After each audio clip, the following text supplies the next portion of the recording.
Greetings, YouTube. So last night I was bored at work, no surprise there, and I found myself thinking about the Dragon Star campaign setting. I think I've discussed that in the past. I'll have to check and see if I have, and if I haven't, I'll have to do an overview of that setting. But in that setting, there are 12 gods, and these are the only gods that exist, and they are generic gods. They don't have specific names, and I'm going to give you what they're known as here. I've got them written down. I actually have notes today. Woohoo! They are known as the Destroyer, the Father, the Judge, the Lover, the Merchant, the Magus, the Mother, the Reaper, the Smith, the Stormlord, the Trickster, and the Warrior. Now, they're generic in the sense that that's how they view themselves, and that's how they are worshipped in the role that they play in that pantheon. But every race and many different cultures call them by specific names. Some have different genders. Obviously, the father and the mother are a specific gender, but pretty much all the rest of them could be either or both. So all these different cultures worship them in different ways, in different guises, different names, different images, viewing them as dwarf, elf, half-orc, what have you. But they're all the same gods.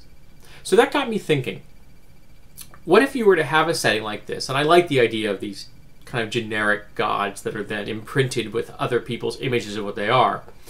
What if you were to have a set number of PC races for a world? That there's a specific number, and it's 12. There are 12 player character races, only 12 player character races, and that's it. Now, I did this as a mental exercise. It was basically something I just wanted to occupy myself with while I was working last night.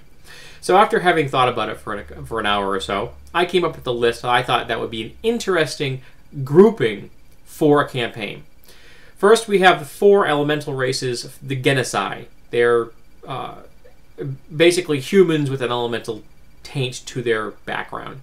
They're a 3.5 race. I'd have to tweak them in the Pathfinder. I may want to think about how I do that, but that would be 4 of them.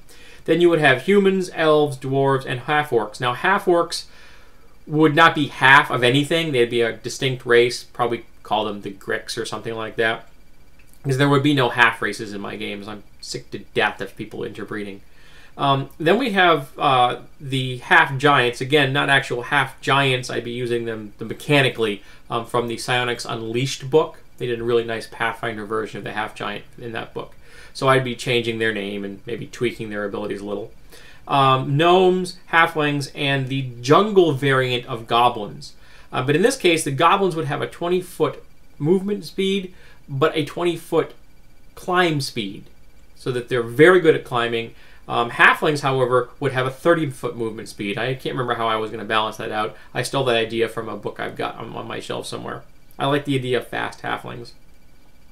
And these would be the 12 player character races that the people in the group would be presented with and said, you can play one of these races.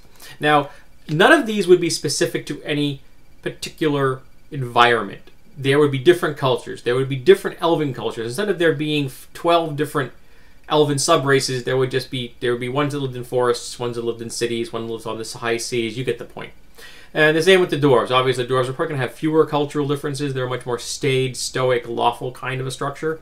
But there'd be different halfling cultures. The gnomes I've always seen is very much integrating themselves into human culture. So they would kind of come along with for the ride with the different human cultures that they were attached to.